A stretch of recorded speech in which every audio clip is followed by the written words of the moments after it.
Thank you.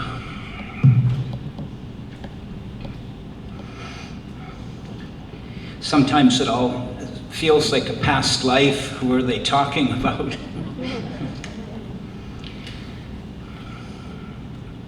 Mayor Stewart, councillors, laureates of awards of excellence, family, and friends.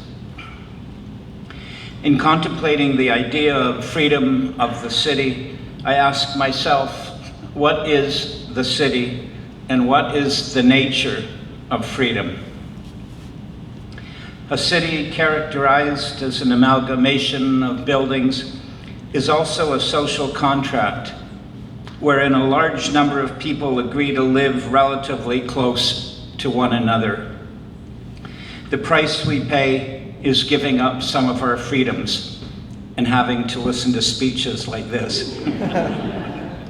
They are restricted in return for other mutual benefits such as law enforcement, culture, infrastructure, education, health, and social services. However, in the very act of abdicating our individual freedoms, civilization fills us with discontents, for we resent consciously or unconsciously having been so domesticated.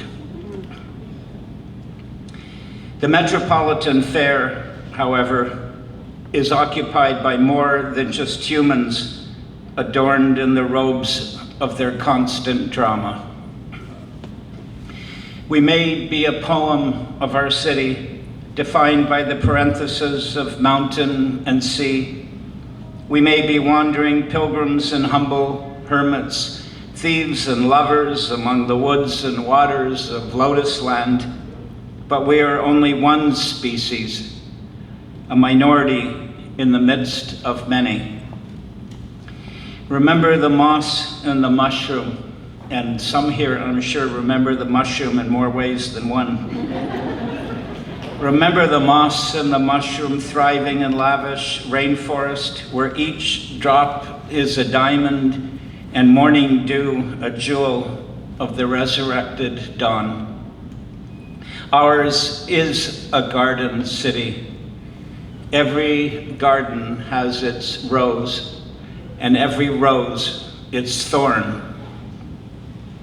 The city is a living organism, the atmosphere dynamically charged.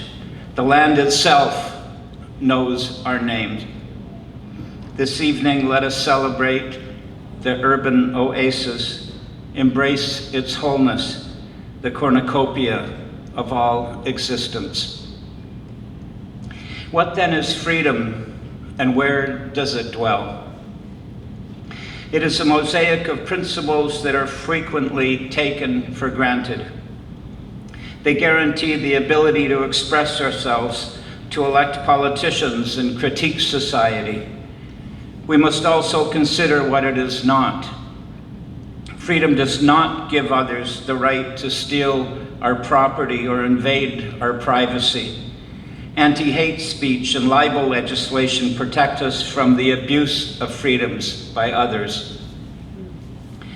The fullness of freedom, the insecurity born of its great responsibilities, can prove too much for some to bear.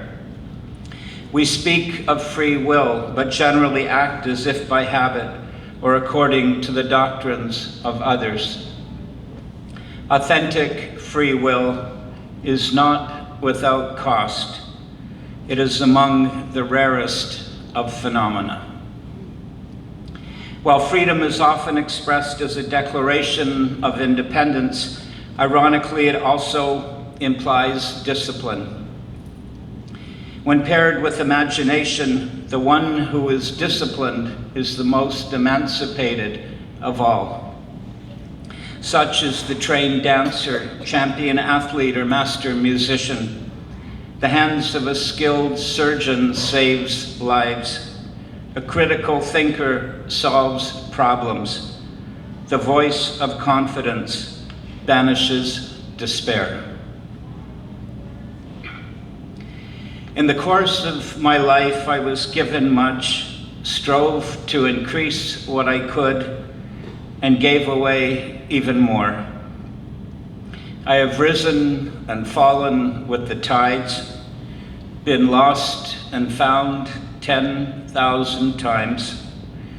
I explored much, found wondrous things, and tried to integrate teachings from every corner of the world.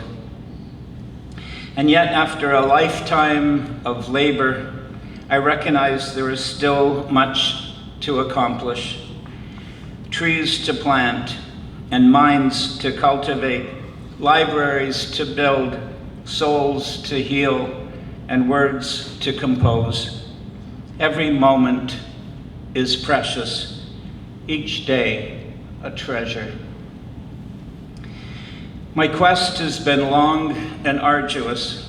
Over the years, after too many opportunities that ended in regret, I, along with Kierkegaard, learned to dare greatly.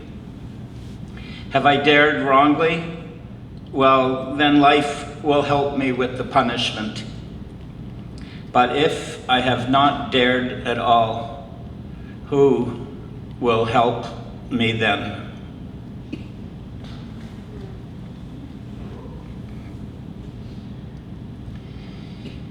I fear that although I worked hard, studied until time abandoned its clock, although I chased sleep from my eyes and rest from my exhausted body, dreamt with the stars and traveled to the very ends of the earth in search of wisdom, I still feel empty, aware there's so much more to learn, to know, to be.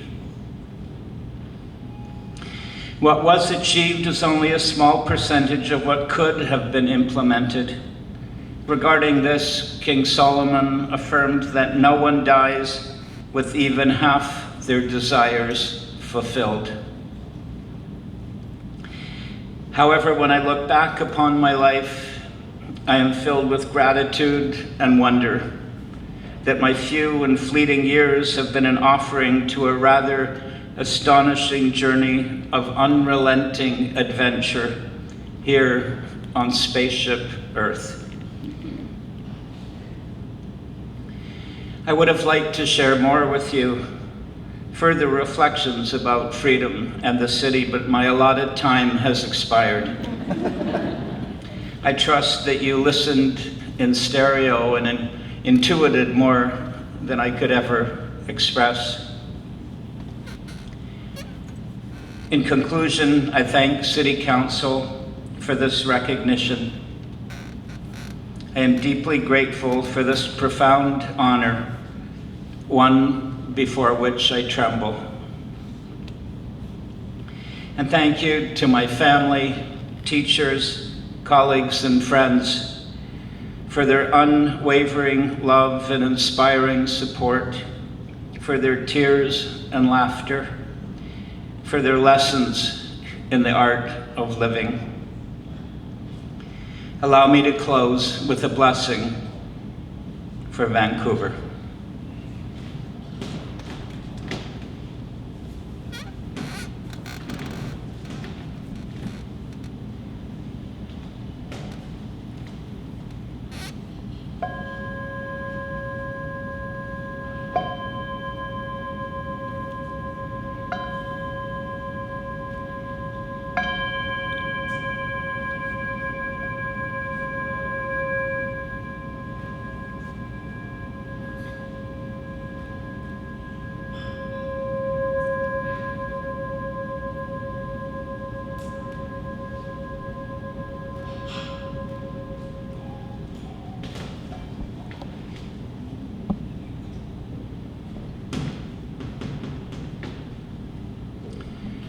Oyehi ratzon elfanecha el mehelech el chai v'kayam. May those who care for our city, citizens and volunteers, professional staff and elected officials be guided with wisdom and compassion as they administer to all that is necessary. May your dedication result in peace and security, happiness and healing, creativity, prosperity, justice, and freedom for all.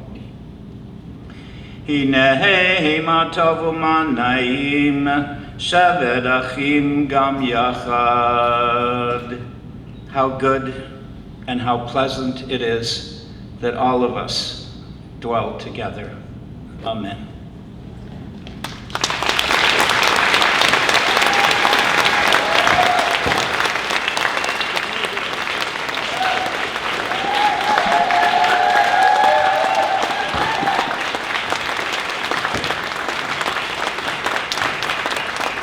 I'd like the councilors to come up on stage for a photo with Mr. Wosk.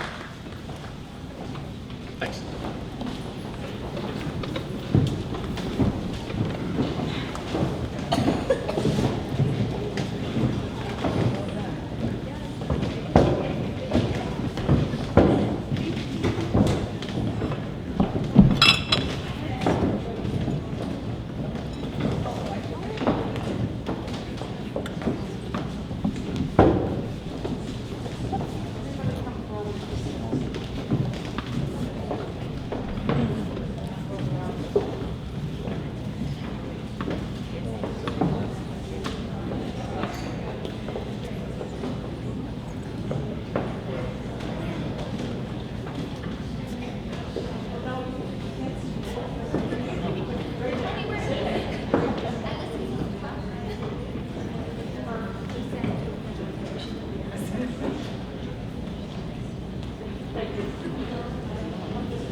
Enjoy. And you don't have to rush home.